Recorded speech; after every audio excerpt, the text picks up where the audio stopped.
Hi everyone, and welcome back for another episode in our quest system series. In this episode we're going to finally hand in our quest, because now we've covered all 4 different objective types. We can complete quests and turn them in, so that's what we're going to be doing today. Now, prior to filming this video, I did add my XP system to my game, so you can see it up here, the top left hand side, when this little click for mouse control goes away, my level and my experience bar. It's completely non-interactive at the moment, you can't do nothing with it, but we're going to make it so when we complete quests we get experience points. But to get that, just follow my XP system series. It's only 2 episodes, and it covers exactly. I've just done exactly just that. So, to move on to what we're doing today. So, last time we were here, we managed to get our quests, and we can complete the objectives, okay? So you're going complete. Now, we're going to fix one little bug first, and that will be done, and then we're going to go on to actually handing in these quests and how to do that. So the bug we're going to fix was just there, actually, and that is when this guy has a quest to talk to his brother being this NPC around here, who also has a quest, and because he has a quest, it doesn't trigger that you've talked to him, okay? So what we're going to do is make it so it triggers that as well. So simply, all we're going to do is go onto our third person character's blueprint, and where we've got our display quest macro, we go check for interaction and display quest. On the out, we're going to go also into interact, like so, and click compile. It's a short, quick fix to turn this around. We'll come up with a better fix later on in our bug fix episode down the line. But for now, this will do. Okay, with that now done, the next thing we'll do is work on our quest turn-in. So to do the quest turn-in, we need to make a new widget to display an option for the player to turn in the quest, and also check whether or not we've actually completed the objectives. So let's go to our quest folder. And in my Quest UI folder, I'm going to open up my Questlog UI, not Questlog UI, sorry, my Quest UI. And I'm basically going to make a duplicate of this and change a few things about, because I want it to be pretty much the same. So let's right click on the Quest UI and duplicate it. And I'm going to call it Quest Turn In UI. And open this up. So in here we're going to change a few things. So this button here where it says accept, I'm going to change this to turn in, and this one here we're going to click and change cancel. Okay. Next thing we're going to do is go to the graph editor. So obviously the functionality of this window is going to work a little bit different, but first thing we need to do is determine whether or not we've actually completed the quest that this quest display is associated to. So we're going to make a function for this. So go into functions up the top here and click new function, and we're going to make it call it is quest complete. Okay, and for this to work, we're going to drag in our quest variable, which we previously have got there, and this is the quest that this is attached to. And with that quest, I'm going to drag this out and get objectives, and we're going to do a for each loop for those objectives, because we need to go through each one and check whether or not they're completed. And the way we're going to do that is using a local variable. So I'm going to make a local variable on the left hand side here, click local variable plus, and I'm going to call it all objectives complete, and I'm going to make its default value true. Now the reason why I want to make it true is that as soon as I come across one that isn't complete, I'm going to flag it off and output it as a result. So is quest complete? It'll assume it's complete unless these objectives say otherwise. So on the array element here, I'm going to right click on that and split that, so I can see this array element is complete. And from there, I'm just going to go off that into a branch. So if it is false, we're going to set the all objectives complete local variable to be false as well. Okay, and if it's true, it'll ignore it and it'll keep it as true until it gets one that is false and then breaks it. So when it's completed, we're going to look at this objectives complete and check whether or not we have actually got it completed. So on my quest complete here, I'm going to make an output. So click on the original function header and go to output on the left hand side here, new parameter, and I'm going to call it is complete, and that's going to be plugged in to the completed of the for each loop, and the is complete will be just our local variable plugged into it. And I'm going to click compile, and that's that function completed. So this function is going to look at the quest objectives, go for each one of them, and if one is not complete, we're going to make our flag here also not complete, and when it's completed the loop, we're going to return whether or not we have completed all the objectives. So finish with that and close that. And so what we're going to do is, as soon as this widget is created on the construct, we're going to run that function. So drag the is quest complete out and plug it in to the end of your construct execute line. And if it is complete, we're going to use that as a branch to hide or show our turning button. Okay. So the turning button there, we're going to go, if it's drag, what button is that first of all? So that is button 1. So button 1, drag that out, which is get, and we're going to go set visibility, and going to put that pasted as well, and true and false into each one, target into both into button 1. So if it's true, we're going to make it visible. If it's false, we're going to make it hidden. Okay. So if the quest is complete, this button, this turning button, is going to show up. Okay. Okie dokie. So if it is complete, we're going to make that button appear, and that button is here. This button 1, like so. And we're going to add some functionality into this to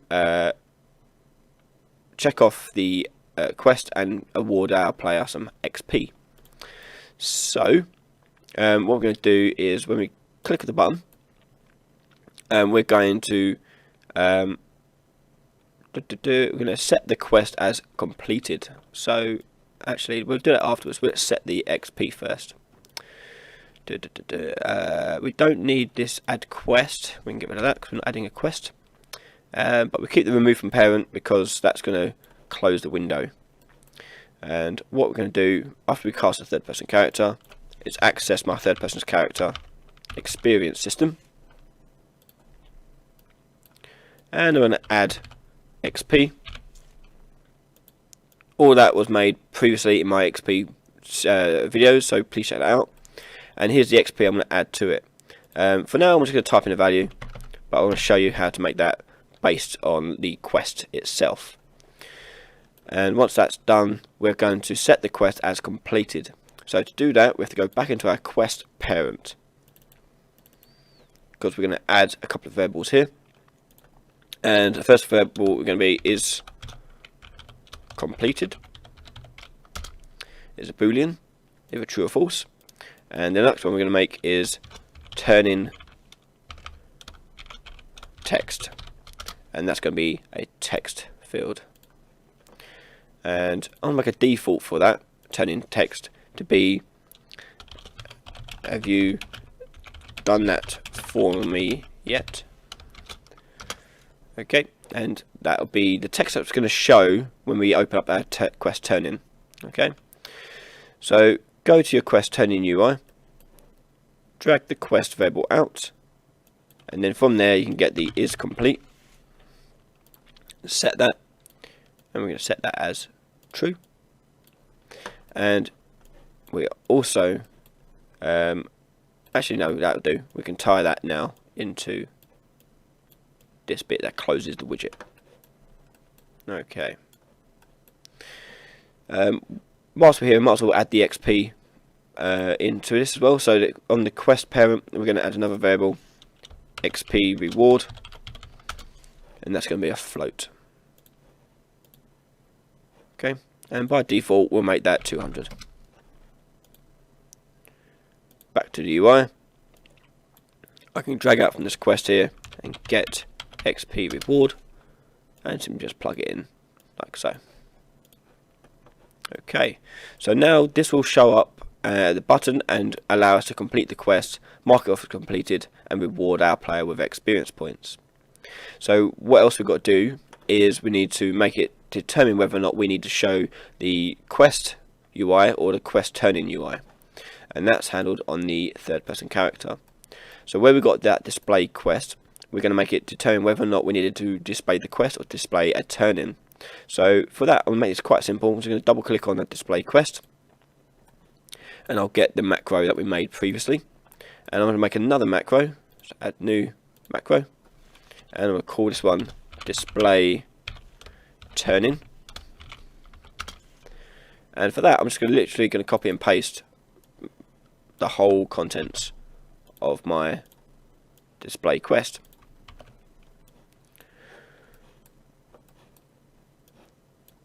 Outputs, we need an out execute, so I'm going to go out, and inputs, we're going to have an in, and a quest.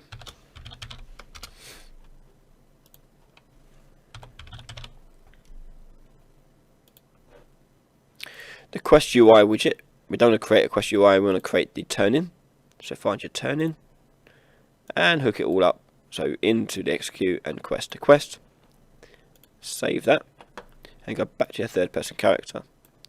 So now we can get that display turn-in, and the next job is to determine which one of these is going to be used.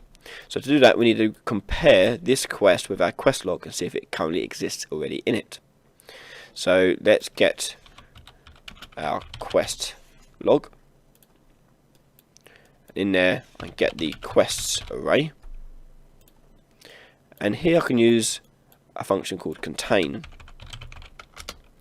and this is going to check whether or not it contains this quest. If it does, you're going to spit out a true boolean. So let's just slide these along a bit and go to a branch like so, and if it's true, it does contain it, we're going to go to the turn-in, and if it's false, it's going to go to the display quest, and I need to plug in the quest there too, and that should do it. We can also drag the out to here if we want to, for now, to fix that problem, and that should do it. So now this will, when it checks for interactions, it will check whether or not we actually have the quest in our quest log. If it does, it's going to go to turn-in, and if it doesn't, it's going to show the quest. So let's see if this works. Just push play. Accept this quest. Let's activate it so you can see it on the screen. I've reached the Elva Ruins, and I've spoken to the brother. So now if I go back to this character, the turn-in button should now show. There you go. And if I click on this, I should now get experience points in the top left. There you go. It works. So we've got a couple of things to fix. First of all, I can interact with this guy again and get the same turn-in. I can just keep turning in the quest. So we need to turn that off. Also, we need to change this text to match the turn-in text that we made earlier. So let's quickly do that. So let's go to the quest turn-in UI first of all. And let's make this text block here and bind this rather than the quest description to the quest turn-in text. Okay, and click compile. So that does that. The next job is to fix it so we only get it shown once. So display turn-in is there, and what we're going to do is before we get to this display turn-in, we're going to check whether or not we have actually got this quest completed or not. Okay, so if the quest is complete, that's why we've got this boolean here. We're not going to bother doing the turn, it's just going to ignore it completely. So let's go back to there. Yes, again, slide these along, so we've got to give ourselves some space.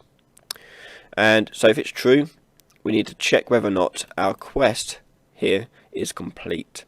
Okay, so drag the quest out here and go is complete.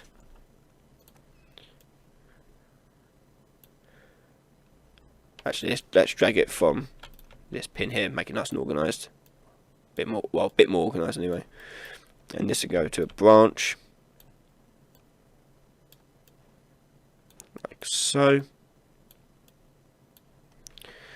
And so if it is complete, we don't go turn in, we want to just do nothing. If it isn't completed yet, we have to show the turn in. Okay, and that's it. Click compile, go back to our map, so I can go pick up this quest. If I go up to now, I haven't got the quest objectives completed, so the button won't show, and I've got this text showing now. So let's complete these quests. Let's just show the quest in the log. Okay, and over here I can now turn in the quest, and now it won't show any more of those quests. So once we've got that, we need to remove this from our quest log, or you can, it depends on what you're trying to do. If you want it to like still be visible but not clickable or achievable or selectable, you can totally do that, but I'm just going to remove it from my quest log. As simple as that. So I'm going to go into my quest turn-in UI. So when I click the turn-in button and we complete the quest, we're just going to slot in between here and here the quest, not quest, sorry, from the third person character, there we go, get quest log, and then from there we can get quests, which is our array, and here I can remove item, and I can literally just drag in the quest here to remove item.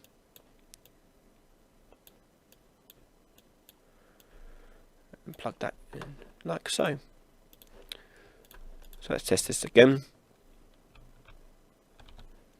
Pick up the quest, turn on the quest,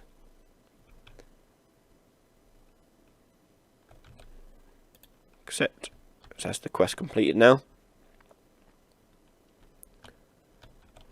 And I can turn it in, get the experience points, and it's now removed the quest from my quest log. The only thing that's left is to remove the objective and clear the objectives up top. So we can go into our turn-in, and the quest log over here, get set active quest to be nothing.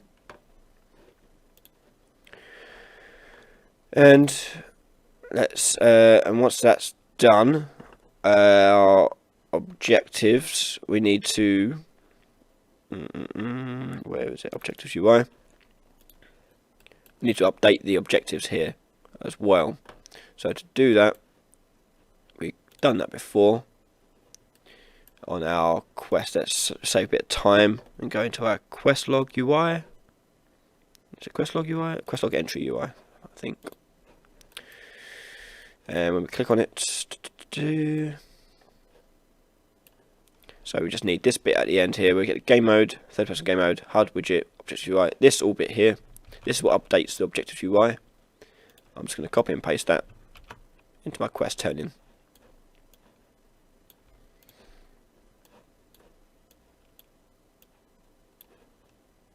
Like so.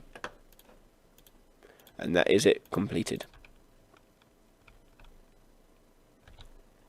Get the quest, activate the quest, reach the other ruins, talk to the brother, and finally hand in the quest, moves the quest from the active register, and removes it from their quest log. And that is it. To do this again, we'll kill these cardboard characters up here to complete this quest.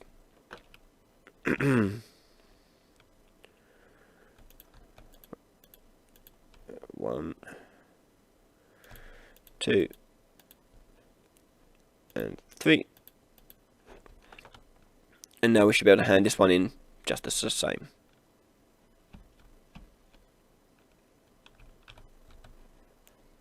Turn in, and there you go. We've got the objective.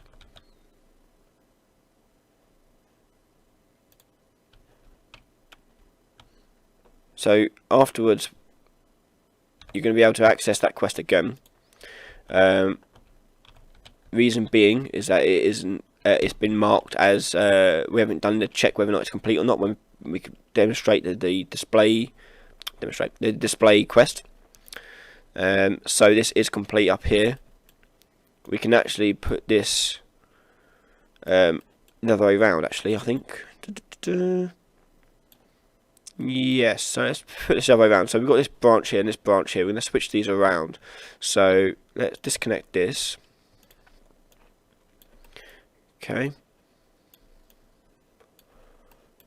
Ooh, there we go.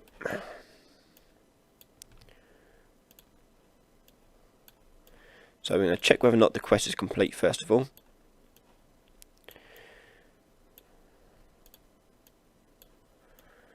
Looking a bit messy, but we will tidy it up.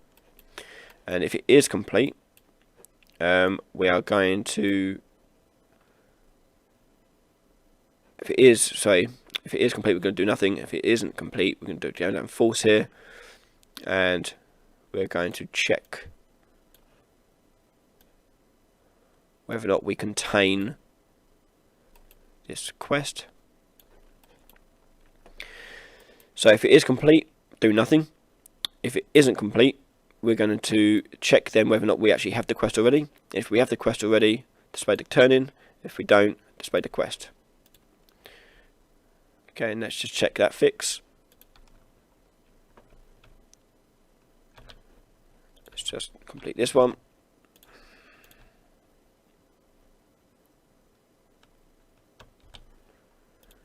Accept. And then let's turn in this quest. And he should no longer show us any quest to pick up. There we go. And that's it. Thanks very much for watching. We're near the end of the Quest System series. There's only one episode I really want to definitely do, and that is quest chains and how to do a quest chain with preceding quests before you get to certain other ones, and so on and so forth. So catch us next time for that. If you have any questions, please leave a comment below, and if you want to support me and see that next episode right now, head on over to patreon.com/Ryan Laley and support me just like these fellows have, and join our Discord. Thank you very much, and I'll see you next time. Bye bye.